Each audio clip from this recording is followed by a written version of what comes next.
4. We do have about 4 items for the open session, and we will start with first the adoption of the agenda of those 4 items. Members of the RC, can I get an indication that you do adopt the agenda of the 4 items for the open session, and those items will be read as we proceed with the meeting in terms of reading them into the record. Thank you, Ms. Massetti. Thank you, Mr. Gumede. I do support Mr. Mkhize. Mr. Mkhize, thank you. In terms of welcome everyone for this RC meeting, and in terms of the first item on our agenda for the open session, it's an application by Sasol Gas for a license to construct a gas distribution facility in the Al Road area of Ekurhuleni Metropolitan. Mr. Mumalo, if you can just briefly introduce or direct us to the team member to take the committee or the meeting through that particular item 5 that I have read out. Over to you, Mr. Mumalo. Thank you, Chairperson. I think with the rearrangement that has been proposed, I think we'll just follow that sequencing that has been suggested. Mr. Nayo will deal with the first item, and then followed by Mr. Bete and then Mr. Wong. Thank you. Mr. Nayo, over to you, sir. Thank you, Chair. The first matter, which is item 6 we're dealing with, it is an application by Sasol Gas for a license to construct a distribution facility in the Al Road area. Chairperson, this application, it concerns a connection of a new customer, and this customer belongs to SLG, which is a gas trader. However, the gas trader does not have infrastructure in the Gauteng, so it relies on Sasol Gas to connect customers on its behalf. And in terms of the legislation, it is allowed to ask an incumbent to connect customers. So there's interconnection that is allowed. However, because this is a distribution facility, so we don't usually have a sight of the distribution tariff. We only do the assessment. So therefore, Chair, as the matter is self-explanatory, we're asking the board to approve the construction of this distribution facility, as well as to approve the reasons for decisions and the license conditions, Chair. It's just a minor correction on the table 5.7. There, Chair, we referred to a transmission facility instead of a distribution facility. We also referred to an HPCMS instead of a CMS. Those are the minor corrections that we're requesting, Chair. Other than that, we're requesting the board to approve this application. Thank you, Chair. Thank you very much, Ms. Nayo. Members, the submission is before you. Are there any questions, points of clarity or enhancement, noting the team's request for the corrections that they have been requested? And if you do have any, please raise your hand and I'll recognize you. Thank you.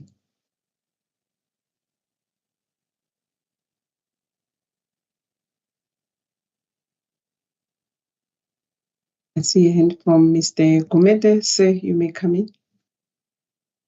Good morning to you, Chairperson, members, and members of management.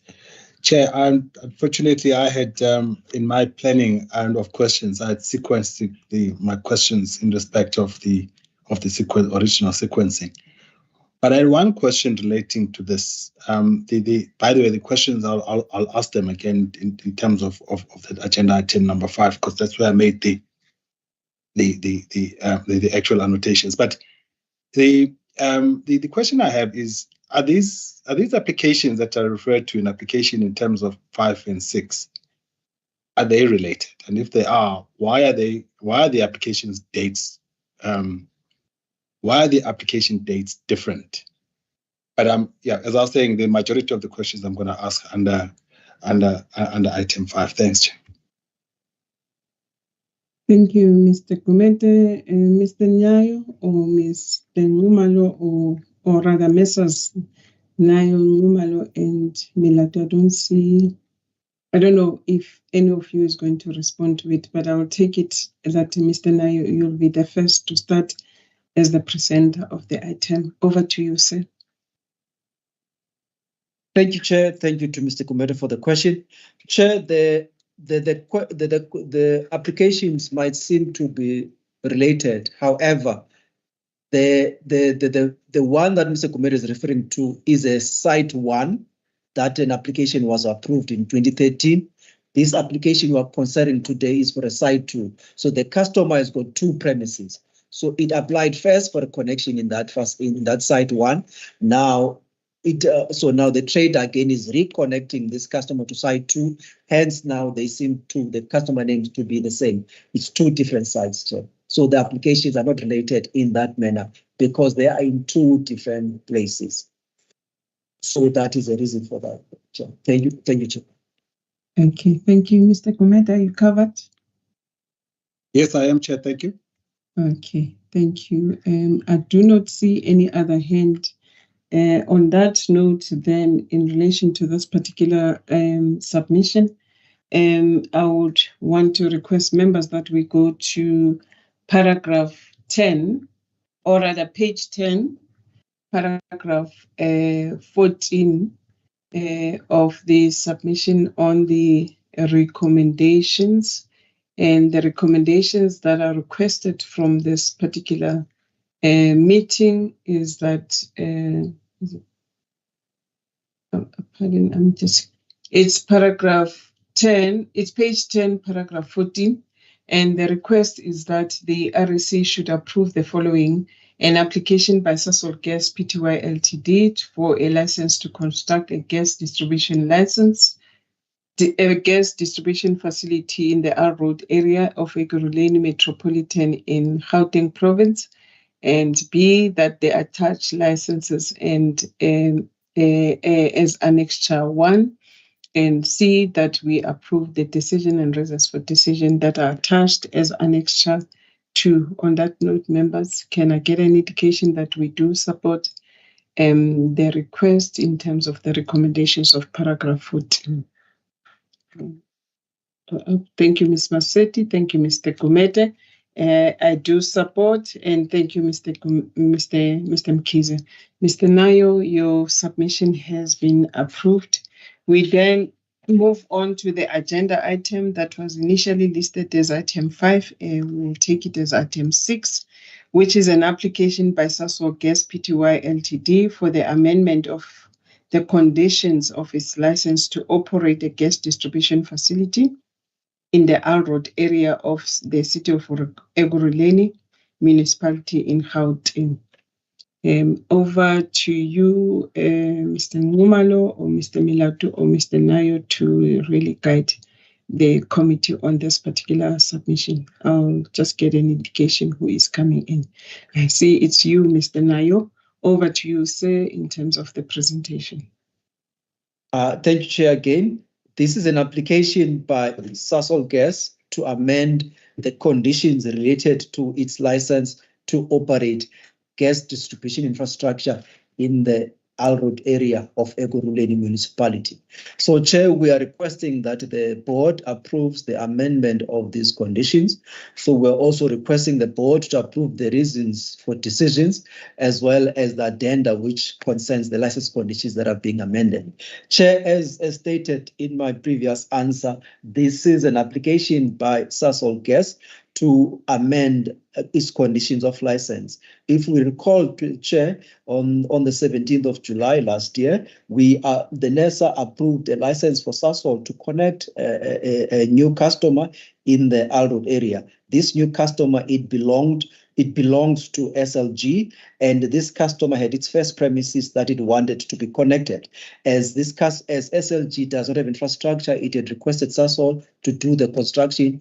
Because now you cannot operate a facility without a license in terms of Section 15 of the Gas Act, therefore Sasol Gas is required to apply to amend its license conditions in order to include this new facility into its operation operating licenses in the Alroad area so that it is able to operate, Chair.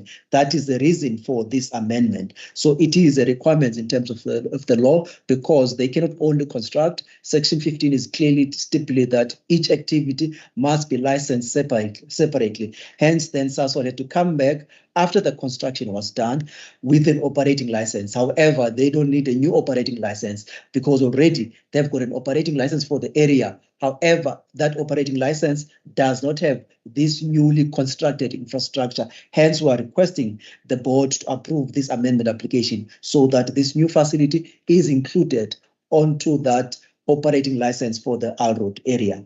We Chair, the board members had comments and we've addressed them in page 24, in paragraph 24, when we had a pre-hearing. Other than that, Chair, there's nothing more on this application. So therefore, we are requesting that the board approves the amendment of these license conditions, as well as the reasons for decisions and the addenda that is attached for the license conditions, Chair. Thank you very much, Chair.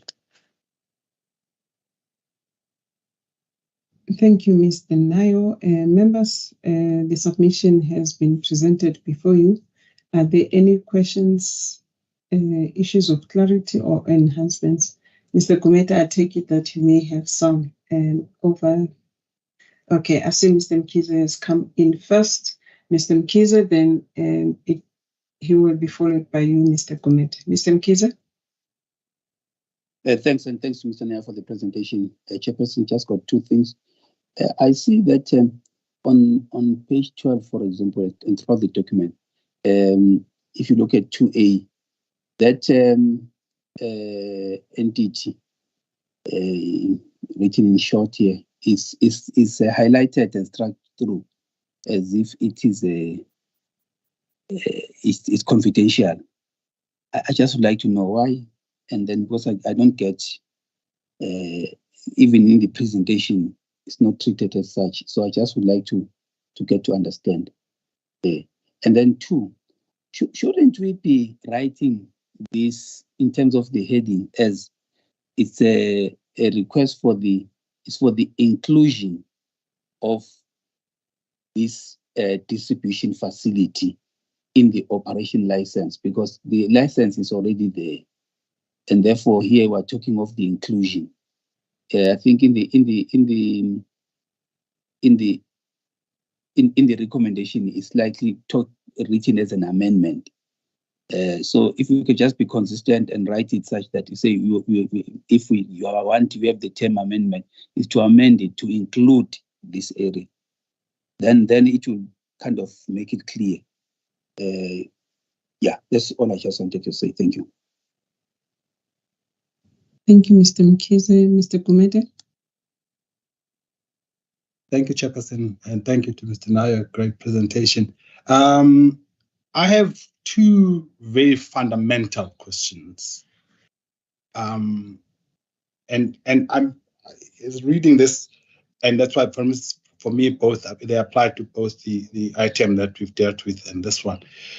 That we attended a webinar last week, the other week, and it's also been on the press. The primary issue is about depletion of gas by 2026. Now, for me, the question, why would we still be adding things, facilities and customers, when we've got an impending problem in 2026? What is it that is being done on our side, or even if it's not our side, but in terms of our understanding to address that issue? Linked to that is that we've always indicated that gas needs it needs a gas ambassador. It needs somebody that's going to own gas and drive it as an agenda. Yes, it's a policy decision, but do we have any active advocacy campaign that's advocating for this, and that perhaps even advocating that responsibility falls within NERSA as the custodian of pipe gas regulation, but to then take it further to just to have somebody that owns this space, communicates the space as all of the other things that are being driven. They have people that are driving them. Who drives gas at that level? But I think for me, the fundamental question is how do we agree to additions when there's going to be a depletion, when there's a known date in terms of when the cliff is going to come in terms of gas? So I'm not too sure how that, for me, how do we relate to that? Okay, but at a more lower level, in terms of the questions that I've indicated, I thought that I wasn't sure when I was reading the submissions. I wasn't quite sure what exactly is being added here. Are we, or what is exactly that the application is for? Is it for the addition of a metering station, or is it an addition of that? Is it a 7-meter pipeline? Now, the reason why I'm asking this is that for me, I was wondering, if somebody operates a system, whether it's a petroleum pipeline or a gas pipeline, when they add, if it's a meter, when they add or amend or make changes to meters or similar type equipment, changes in pipeline, I guess I can understand in terms of if you add a gas pump, that's going to increase the capacity over the approved capacity. In which case, perhaps that for me makes a lot of sense in terms of amending. But adding a meter, if I read it correctly, maybe I'm hoping I read it incorrectly. If it's about adding a metering station, does it really need to require an amendment that's brought before a committee of the energy regulator? If indeed it does require an amendment, why can't it be given as a standing instruction to the FTRM to do that? Thanks, Chair. Thank you, Mr. Gumede. I think your last point, it's maybe trying to align to electricity part where if a licensee wants to add a supply area and they would do that. But I think from my side, Mr. Nayo, my question is that for me, I don't know whether the amendments in the current gas amendment bill would cover the point that I'm trying to make, which is why can't the customer that is requesting to be connected into an infrastructure of someone like the applicant in the current matter and be allowed to do that infrastructure, especially if they're able and financially in a good position to really connect themselves to that particular infrastructure of the current applicant, because to me it appears as an issue linked to third-party access. So if that customer wants to really connect, why can't the customer be given the opportunity to build the infrastructure as opposed to in this situation where the current applicant is the only individual or entity allowed to do that? So I just wanted to find out whether in our gas amendment bill we did really try and raise this particular issue to say that if an owner of an infrastructure is not willing to connect a third party, and the third party is willing and having the financial ability to build the infrastructure to connect themselves, that they be allowed to do so. So yeah, that is just my comment. And the last one is that I think the Annexure 2, it's not clearly defined maybe in the documents that are attached. Maybe I may have missed it. I only saw annexures A, B, A to E that are in the submission. So if you can try and assist us in terms of following this submission in relation to the issues or comments that have been raised by members. Over to you, Mr. Nayo. Okay, thank you, Chair. I just want to get some clarity on Mr. Mkhize. Mr. Mkhize, you're referring to the entity in page, which page? I couldn't hear that page so that I can answer it clearly.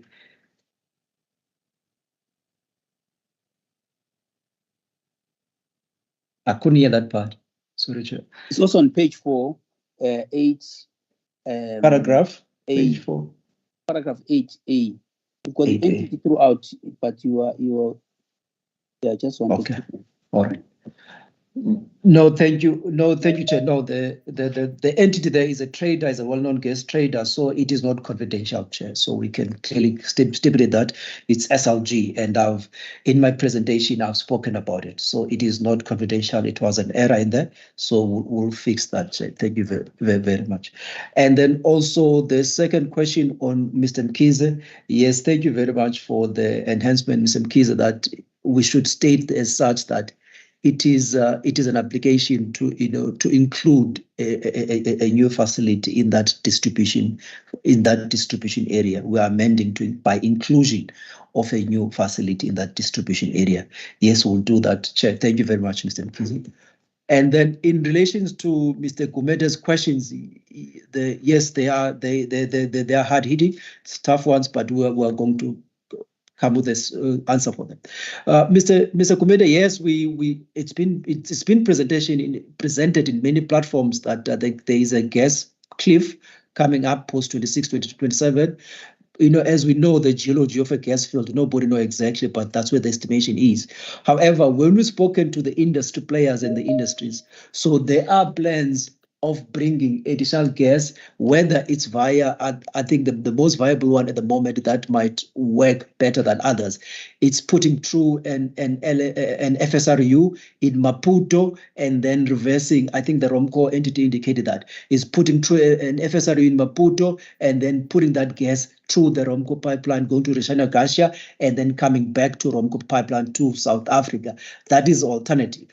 And then also we've had conversations with the TNPA, and they even came to the office. I think Mr. Mkhize was part of that meeting. So they are going on a gas program. I think they signed something with VOPEC, and there's a plan of putting an FSRU in the port of Richards Bay. So these plans and development, Chair, they are in line with the potential of the depletion. So with the possibility of the depletion of these gas fields in Mozambique. So therefore that is coming, that those plans. Yes, Chair, the gas plans, they take long to, so the gas programs, they take long to come into place. But however, those are the possible plans that are going to come true. And also it is hoped that the issue of car powership can be resolved, because if the issue of car powership is resolved, car powership has got enough capacity in it to import 4 times the current gas amount that we're getting into the country. Yes, Chair, I think the EM and the FTRM will speak to this, but I would like to believe that in the forums and that we go and present, we do advocate for the gas into the country. We understand, we've been saying that gas is at 4% as an energy content in the country, and therefore would like this increase to come true, because we see gas as a transitional energy when we transition to renewables, and therefore we see gas as an energy that will be able to be a backup to the renewables whenever it is needed, because of its dynamism. So it's something that we do advocate for in Chair, and I think, as I said, the FTRM and the EM will speak on that. And then in relation to the last question that Mr. Kumeda asked for, that what are we doing exactly? Mr. Kumeda, what has happened, as I indicated, last year in July, we approved the construction of a distribution facility. So a distribution facility is any facility that is below 15 bar, but above 2 bar, which falls within the Section 1 of the Gas Act. That's where it's stipulated. So we are constructing, so Sasol constructed that distribution facility, and therefore, since that distribution facility would need a measuring point, it's a pipeline and a measuring point. So it needed to have a license, because in terms of Section 15 of the Gas Act, they cannot go and put a spade on the ground and build that. So they need a construction license. And therefore, it follows that once you've got a construction license, you need to have an operating license for that facility. However, since in this area, they already have an operating license for the area, because when we issue an operating license, even though it's for the facility, but we allocate it into an area. So I would call it as a city if we're speaking in Europe or South America. So we allocate you an area, which is a city. So however, whenever you connect a new customer, you still need to have a license. In relation whether this matter can be delegated to the FTRM as a standing matter, we did speak to the RSU legal person, and then the indication was that if there could be changes, because the standing matter must saying that the FTRM must consider 1, 2, 3, 4. If now there's a matter beyond that 4, there's a 6 or 7 or whatever matter changes. So therefore that matter will have to come back to the REC. So we said to RSU that yes, because it's an application, it can be possible, because there can be public participation process whereby it introduces a new matter altogether that now will need an REC to consider. So due to that, Chair, we could not make it a standing item. So, but however, the board can advise us on how to take it forward. And then when we come to the chairperson's questions, yes, Chair, in the current legislation, we are advocating for the regulation of TPA in distribution infrastructure. But currently, the way that the Act is crafted is that the entity that is laid infrastructure gets given exclusive right for a period of 25 years, and therefore, for you to be able to connect, you rely on its goodwill, and therefore, Sasol has been refusing, saying that it's for safety issues as well as financial considerations, and therefore it plans to construct the infrastructure itself. But we hope that with the amendment of the bill, that can be remedied there. Thank you very much, Chair. If I've left something, Ms. Maseti and Ms. Numalo will answer. Thanks. Okay, I think the other issue from you was the annexures, but if I've missed it, you can guide us because it is part of the resolution. Please do look at it, and then we'll talk to it when we get to the resolution. I see Mr. Kumete has got a follow-up question, Mr. Nayo. Mr. Kumete, over to you, sir. Thanks, Chair. Mr. Nayo, apologies, maybe the second question didn't quite come out as the manner in which I wanted it to come out. All I was asking was whether, my assumption is that, because it's an amendment of an operations license, is that, are we saying, what is the amendment about? Is it an addition of the pipeline, 7-meter pipeline, whatever, or is the amendment meant at the addition of a metering station? My question, I think, Ms. Nayo, is whether, so if somebody operates a pipeline of this sort and they wanted to add a meter, do they need to come to us for that amendment? So that was my fundamental question, and therefore the secondary to that was that even if they do, can't that be done by the FTRM? Thanks.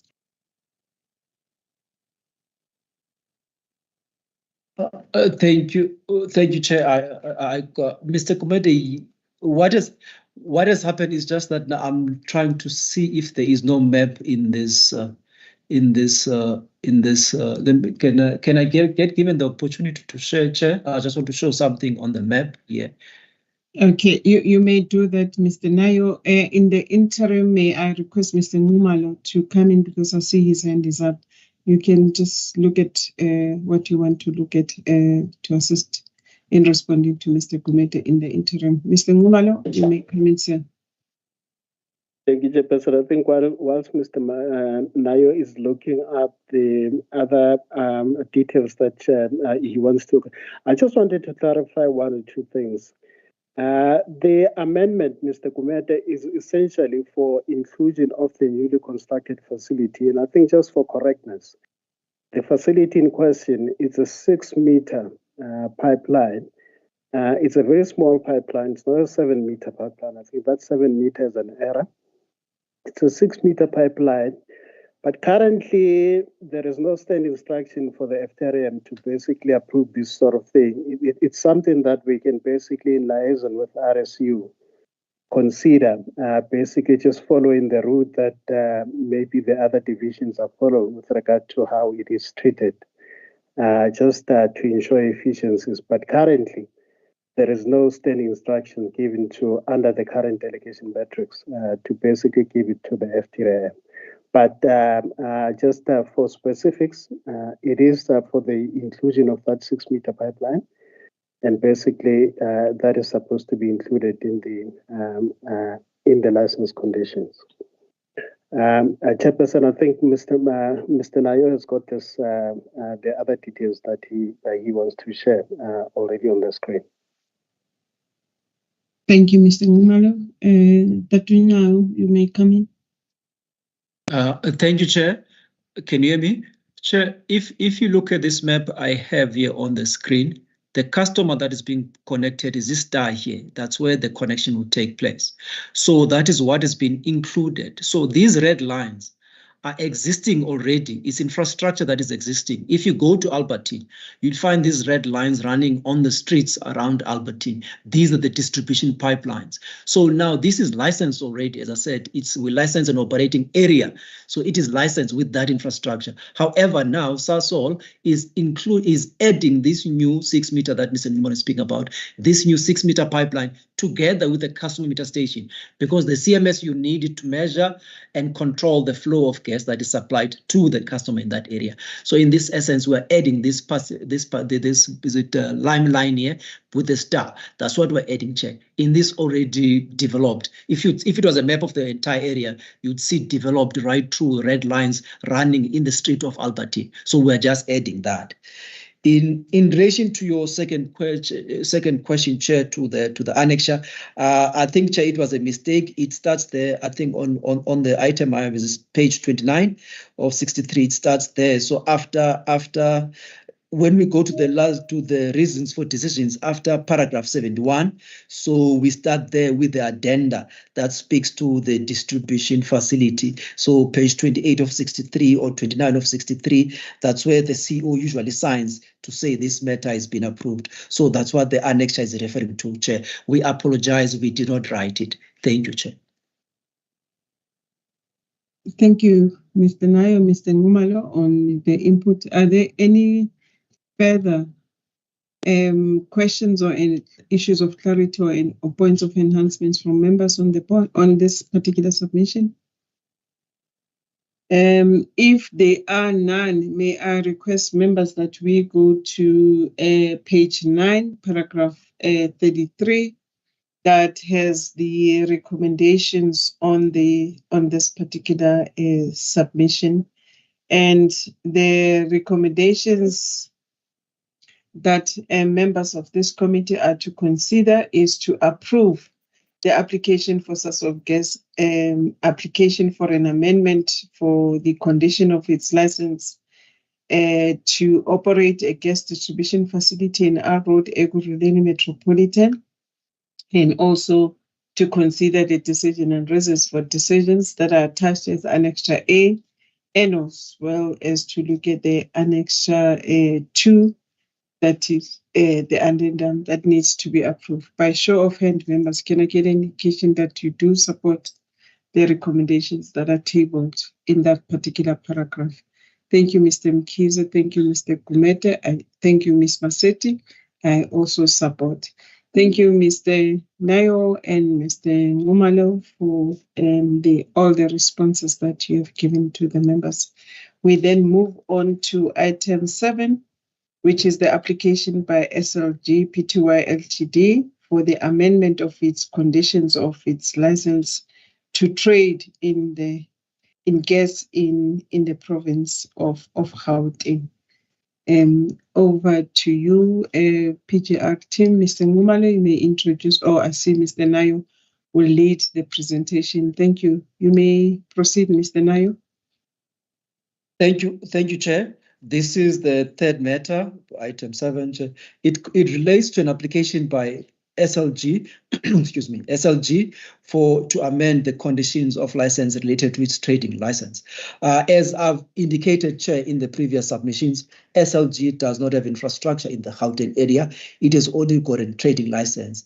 And therefore, since that customer that we dealt with under item 5, that customer now is connected and then they need to start selling gas. Prior to them selling gas, in terms of the Section 15 of the Gas Act, they'll need a license. They cannot trade without a license. Hence, they have to apply for the amendment of their trading license in the Gauteng to include that new customer as well as that facility, because it needs to trade over a facility as well as that facility that was constructed. So it needs a license for that. So hence this amendment that is under consideration. So therefore, Chair, we're requesting that the committee approves the reasons for decisions as well as the conditions that are being amended that are attached into this submission, Chair. So this application, Chair, as I said, the entity SLG does not have infrastructure in the Gauteng, and therefore it requested Sasol Gas to connect its customer, and therefore due to that it needs a trading license. So the specific of the facilities that are going to be traded over, Chair,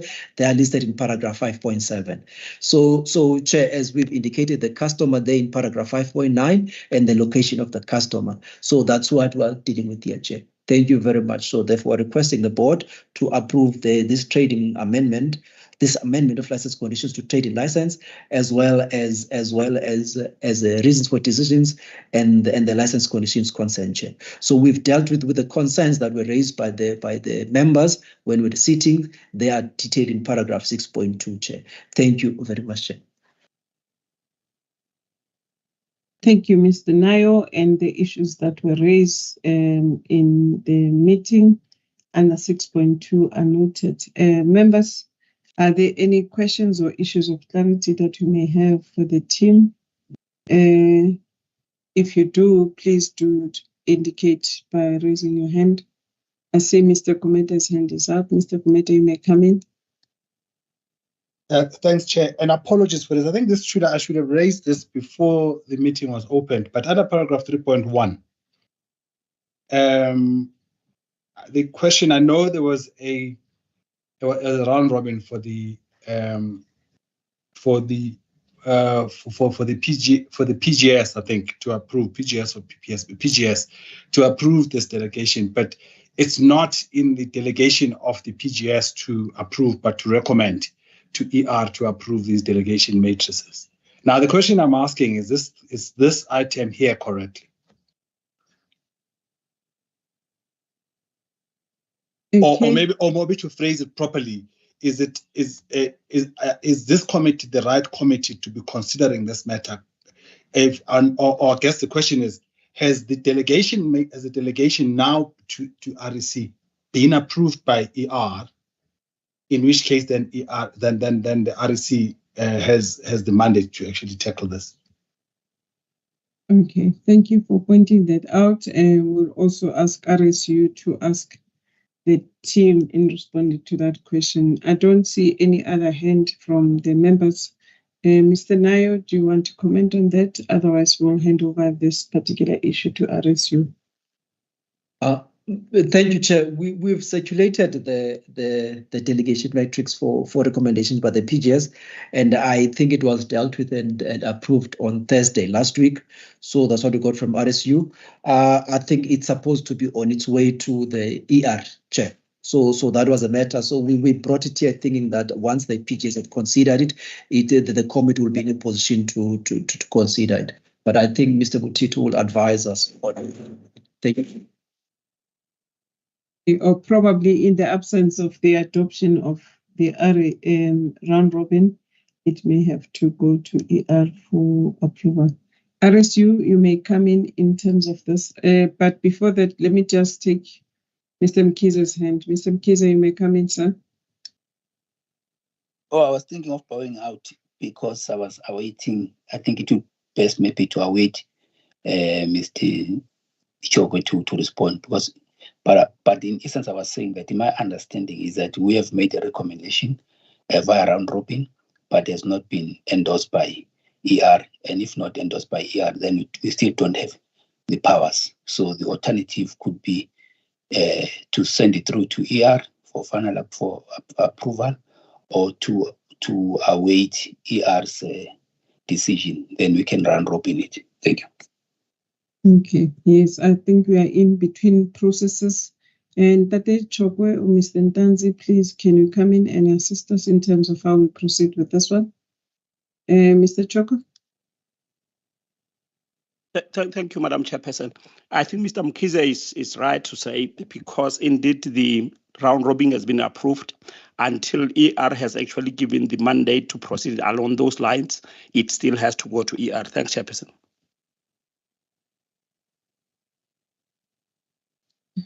So basically on this particular submission, we would have to refer the committee's approval in terms of RR to the ER and get the final approval, since we are meeting before the ER has considered this particular matter. Is that what you're saying?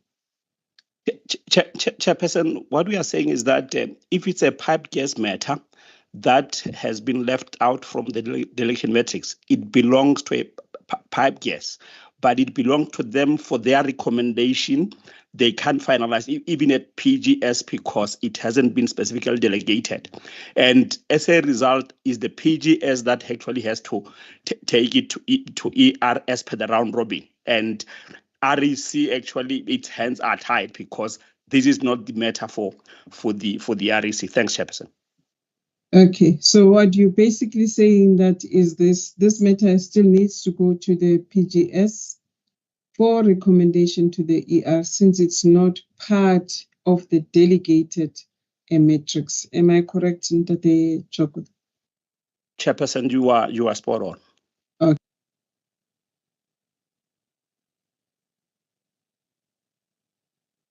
Oh, sorry.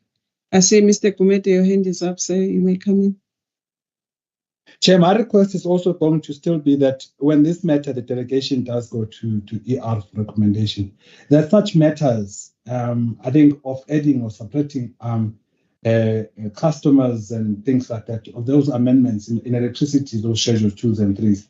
Honestly, firstly, in terms of competition issues, I'm not sure how we would be enhancing competition, and hence why perhaps we even don't even show the names of the customers that are being added or subtracted. Is that I don't see how it enhances competition if we allow for the possibility of data in terms of customers being shared. That for me, something like that, yes, whilst we still have those schedules or those whilst the license conditions are specific in terms of which customer that one is servicing, is that I think it's important that these matters are given to the FTRM to finalize, and just a report brought to either PPS because it's PGS because it's a gas matter, or REC, whichever way. But in terms of the processing, my request is something that for the inclusion in that delegation matrix that is being considered, of these matters being perhaps being given to the as a standing instruction to the FTRM. Thanks. Thank you, Mr. Kumete. And RSU, I hope you have noted Mr. Kumete's noting. And also, I think it's important to also be aware of the reasoning why the ER took a decision to delegate certain matters to RSU. I mean to say to the REC. So take note of what Mr. Kumete is saying, and also to see how we can best deal with such a similar matter, not only in pipe gas and also in other in any of the two regulatory areas that we are responsible for. So on that note, members, we are going to move to the recommendations, which are on page 10, paragraph 14, which is for, sorry, I'm just reading I'm correct. Paragraph 14, which is to recommend this particular application by SLG to amend its license condition to trade in gas in the Gauteng province, and as well as to consider approving the decision and reasons for decision that are contained in Annexure A, and also to amend the applicant's license to the applicant's license to trade in gas as provided for in Annexure 2, and as well as the addenda that is provided in Annexure 3, and as well as noting the need to have RSU reviewing the delegation metrics of the regulated industries in a manner that allows the proposition that has been made by Mr. Gomete in our regulatory processes.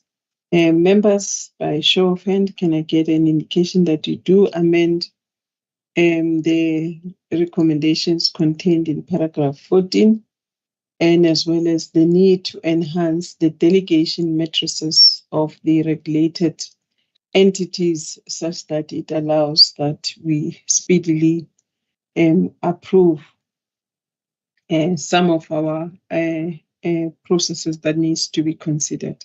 By show of hand, members.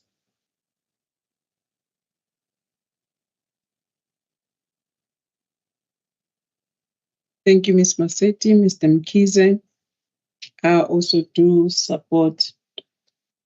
Chairperson, the reason why I'm not raising my apologies for not raising my hand in case it's confused as I'm voting. This matter is not in a correct committee, so how are we even voting on it?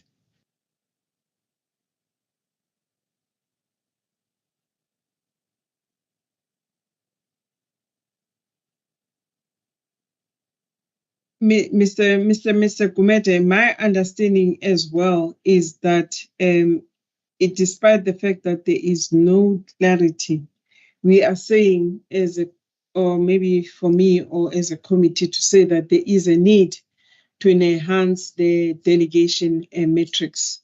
And in the absence of that, if a matter is brought through the REC, it can go through the ER as a recommendation, or we may recommend it that it goes it again, which may be a delaying process. It goes through the gas subcommittee, and from gas subcommittee, it goes to ER.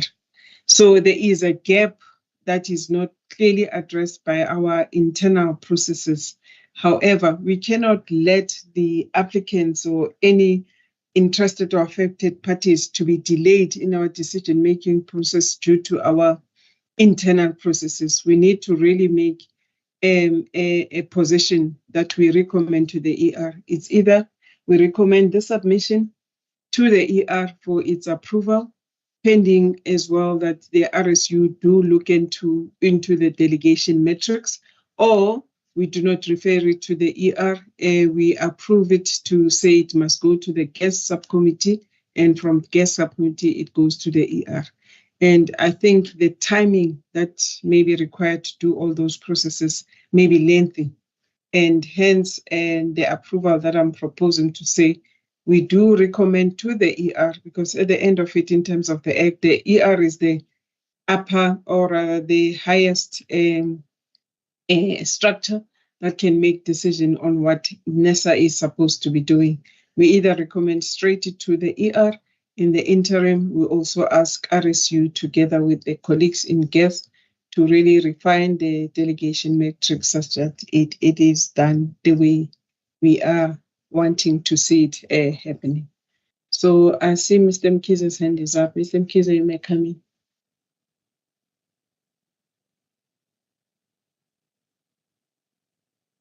Mr. Mkhize, you are muted. Yes, sorry, the chairperson. I think I'm covered by what you've said, and maybe if Mr. Gomete can then see if he's persuaded. Because my understanding is that, as also explained by Mr. Chokwe, that because this is a gas matter, it is the gas subcommittee that must take the matter to ER. So gas is not approving, but is taking the matter to ER, recommending it as such, pending this being changed, the metrics being updated. Thank you. And also due to the gap, we can't delay the applicants. Mr. Gumete, I see your hand is also up. I don't know whether to take Chokwe first, but Tate Chokwe, let me allow a member of the committee to come in first, and then you can come after Mr. Gumete. Mr. Gumete? Chair, I was going to say maybe Mr. Cho can come first, but I'm not persuaded, Chair. We can't consider matters that we are not delegated to consider. If this matter is not delegated to the REC for consideration, no manner of agency can make it. We can't give ourselves powers we don't have. Noted, Mr. Gumeta. I think my point was that we shouldn't really, I agree with you, give ourselves powers that we have. We powers that we do not have. And my comment was that we take it straight from this particular REC meeting to the ER, which is the upper body within NESA in terms of the regulatory mandate of NESA to make a decision on. In parallel to that, we take the same issue in terms of trying to address the delegation metrics of the PGS by RSU through the PGS and to the ER. But hence I'm saying in parallel, we can't leave the applicant or the matter in relation to this process hanging. We can take it from REC directly to the ER because the ER is the entity that has delegated powers to REC. And in terms of delegation of powers, the ER can take a decision on any matter that it has delegated to any structure of the of NESA, whether it be PGS, REC, or it be electricity. The ER is not absolved from taking that particular decision by itself. And hence I'm saying we recommend straight to the REC from REC to ER. And at the same time, the RSU colleagues can try and refine the metrics such that it addresses this particular issue that you are raising. So there is, ER is not absolved from taking any decision on any matter delegated to any committee or subcommittee itself by itself. It can do and take a decision on those issues that are brought before it. So hence my recommendation to say we can take this straight to the ER and the ER makes a decision, and in parallel to that, it can be taken to the committee to really deliberate on it based on RSU's guidance. Dr. Choko, I see your hand is up. You may come in. Thank you, Madam Chairperson. I agree with Mr. Gumeda and you. Actually, it's strange because you are talking maybe not in agreement. Firstly, Chairperson, the REC is not empowered to take gas matters to ER. Of course, in terms of the REC terms of reference, if a matter is just so urgent that it is a life-threatening matter, it has to be like that in the submission to say, going through all these processes, we take this matter straight from REC to ER. It can happen. But in this submission, the type of agency that those terms of reference will kick in haven't been laid down. And as a result, it's PGS that has actually to approach ER to say, this matter hasn't been delegated to us, kindly resolve. Therefore, I'm joining the two issues to say we have to follow process in the sense that taking a PGS matter to ER without having involved other members of the PGS, and if maybe the point of agency hasn't been so well articulated, Chairperson, we will be flouting our rules. But it's true that, as we have said, Chairperson, it can happen. Any other agent regulatory matter that we are about to actually it's a life-threatening matter, it can be done from REC directly to. But my point, as I said, in the submission, the life-threatening matter, the agency aspect hasn't been so well articulated. Therefore, I agree with Mr. Gumeda to say, is the PGS that actually has to approach ER. Whether we can do this in terms of round robins, as I've been talking to the colleagues on the side, the PGS, we do it in terms of round robins from PGS to ER quickly to avoid delays to the members of the public. But Chairperson, that's my short story. Thank you. Okay, thank you very much, Ntate Chokwe. And from the PGR team, can we get an indication whether this matter is urgent or not. And from where I'm sitting, maybe I'm just pointing facts from where I'm sitting. We tend to get complaints that we are delaying in our processes. Mr. Ngumalo or Mr. Nayo, can this matter be held back such that it goes through the PGS meeting, or can we motivate that it goes to the ER directly, subject to the other processes that needs to be attended to? Is it urgent that we take it directly to ER and such that the ER deliberates on the need to delegate this matter to PGS, or do we have to take it first via the PGS meeting before it goes to the ER? And Tate Ngumalo, if you can come in. Thanks, Chairperson. I think we do agree with your sentiment with regard to the agency and the importance of really ensuring that in our processes, they are streamlined in such a way that basically they are geared towards decision making and within the quickest sort of time or time and turnaround that we can. Chairperson, I think in view of the agency, we can then recommend that maybe it be considered to by the ER with a view to maybe just if that will be the quicker route, to basically delegate it to the FTRM so that at least a decision can be taken. And I think where it becomes very, very important is basically to ensure that decisions that are supposed to be taken are actually taken expeditiously without any delays, which tend to impact on the operations that investors might be looking to put into place. Thank you, Mr. Ngumalo. And may I then ask that you indicate if it's possible for us to really consider this on a round-robin resolution such that it goes to the ER meeting that is planned for this month to really look into this particular issue such that it is addressed in the manner that the discussion has been going on.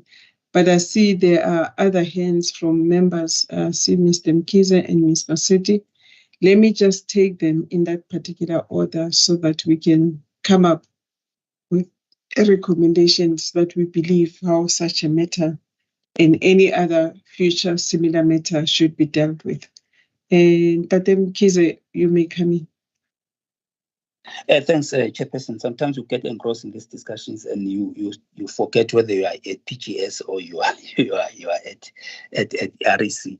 So I concur that this matter is a PGS matter in terms of where things are, because the delegation matrix clearly states that PGS can deal with any other gas matter, and then I think it is from that point of view. And the alternative of it being dealt at REC will be if the agency is clearly articulated. And based on what I've heard, I don't hear any articulation. So in the interest of time, in terms of being effective in this meeting, I think that if that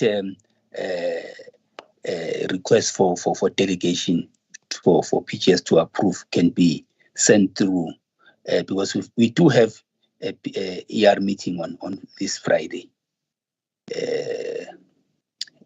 So I mean on the 23rd, and you can just go there, and then it can be dealt from there, not complicate things. I would propose that. Thank you. Thank you, Tate Mkize. Mayor Bassetti. Thank you, Chairperson. Chairperson, I was going to say that the matter, we must not discuss it further. Maybe we can just agree that it be removed or withdrawn from this committee, and then we will process it through the round robin from our side. I'm worried that your meeting has taken about almost 30 minutes on it. I know that it is important for clarification, but just to assist that it doesn't take that long. Since we have been clarified by RSU, we it has to be taken by the PGS to the energy regulator. So all that I'm requesting, Chairperson, the decision perhaps that is required from us is not that of noting, otherwise we will not have a substantive issue to note, but that of maybe withdrawing this matter and acknowledging that it is a PGS matter for the PGS to process. I think we must just end it there, Chairperson, so that the PGS then has its process and also consider the urgency of the matter. Thank you, Chair. Okay, noted, Ms. Mosetti. Maybe let's just take this to our closed session. We'll start with it, having noted your input that you have made, and Mr. Mkhize's and Mr. Gomeda's, so that we close the matter as to the way forward. On that note, we have one of our last items. We'll move to one of our last items in terms of the open session. And that matter is coming from the electricity industry, which is the financial analysis of Eskom's performance based on the audited financial report for the period ending 31 March 2023. On that note, can I request that the team from ELR to take us through item 8. Thank you. Good morning, Chair, and the members and colleagues. Yes, Chair, as you correctly said, the report is for financial analysis on Eskom performance, which is based on the audited regulatory financial report and also on the annual financial report of Eskom ending in period of 31st March 2023. Chairperson, we are requesting the REC to note this Eskom performance report. The authority to note this report is given through section 5.2.1 of the delegation matrix. Chairperson, we are comparing the performance of 31st March 2022 and that one of 31st March 2023. And our analysis are based on Eskom Group, on the regulated and unregulated businesses, also looking at the generation performance, transmission and distribution. I have Mr. Ntakeni, who's a specialist on this field, is here to highlight key issues that are contained in the submission and also then allow members to engage on the submissions. Over to you, Mr. Ntakeni. Thanks, Chairperson. Yes, thank you, Dr. Shozi, and good morning to the members. So the analysis on this report, as we normally do, we conduct them using the accounting ratios, and we also do a comparative analysis. And the accounting ratios, they were conducted looking at the profitability, the liquidity, the leverage, and the efficiency. On the liquidity, the findings is that the profitability of Eskom has declined when compared to the previous financial year, which is 2021-22. So it has declined from 11 billion to 23 billion. The reason for this decline when we look at the analysis is that the revenue is not growing. It's growing at only 5%. Then in the regulatory business, when we look at the transmission, generation, and distribution, we see that the transmission business has increased its profitability, while the generation and distribution saw the decline in their profitability. We also conducted a 5-year performance analysis, which is on page 19 under figure 14 under profitability.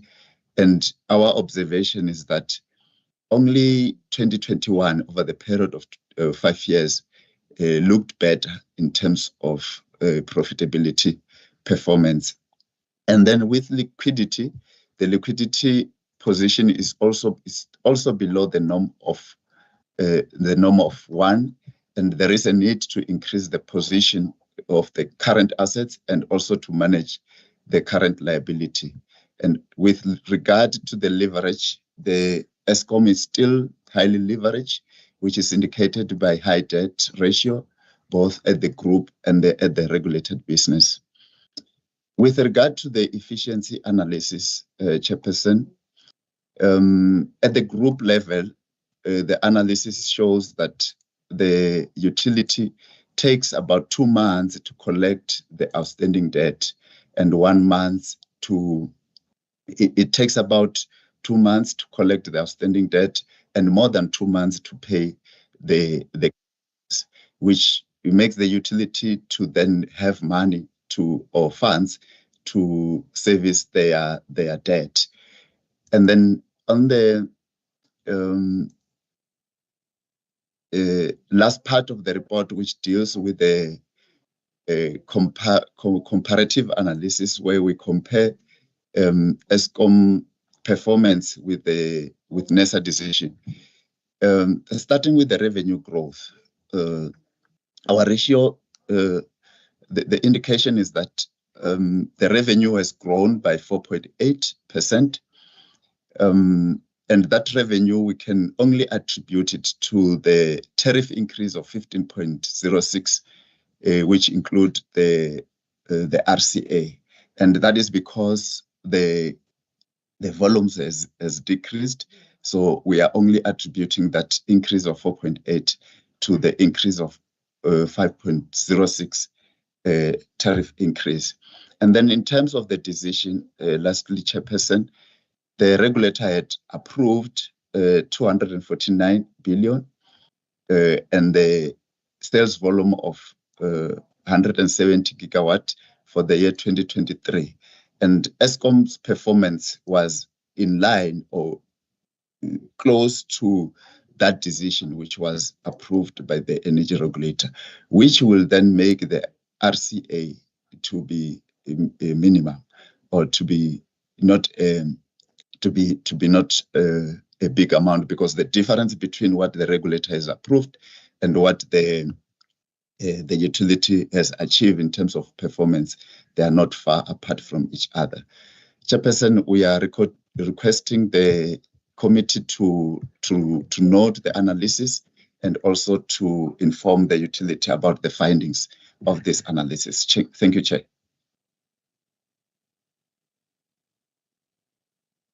Thank you, Ntate Ntakeli. Members, are there any questions, issues of clarity or points of enhancement for the team to consider? If you do, please raise your hand so that I can recognize you to make your input.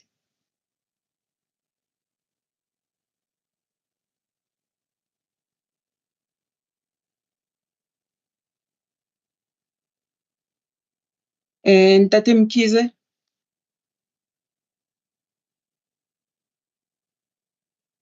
Thanks, Chairperson, and thanks, Mr. Ntakeli, Mr. Shows, for the presentation. Chair, I just got a fundamental questions. Maybe if a fundamental question, if the team feels that they can maybe respond to it later on, I'm also good with it. You know, we always talk of balancing interests as a regulator, to look at also the issue of sustainability of an entity.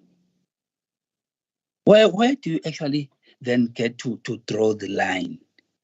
Because you look at an entity and you say, right, if an entity was to be a new entity, would that entity be playing, even start to play in the space if it had that financial situation? That is why when there's a situation where you approve or a new company comes up with a business plan, and then it can then start operating based on a viable business plan. But when it is the business plan itself is not viable, then it cannot get into the space. When we're looking at the issue of sustainability, when we are saying we're balancing, where actually do we really draw the line? Because it means you can have a very abnormal tariff if really you were to consider that in a case where you like a kind of return on on assets that we're seeing here. Yeah, that is really my question, because we keep saying this, even sometimes in public hearings, that maybe the shareholder should come into the space. This cannot be sorted out by a tariff and all that. I think we need to look at that and be able to answer it more succinctly. Thank you.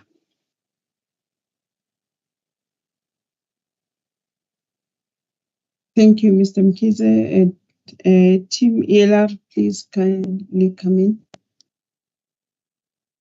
Yeah, thanks, Chair. I think I will take the first option from Mr. Mkhize to engage on this matter outside of this meeting, because it's broad, and then probably it will also involve other regulator, other divisions as well. So whatever he says, the electricity, it might have to be done through a holistic approach. So I'll take the first option of maybe further engage on this matter outside of this meeting.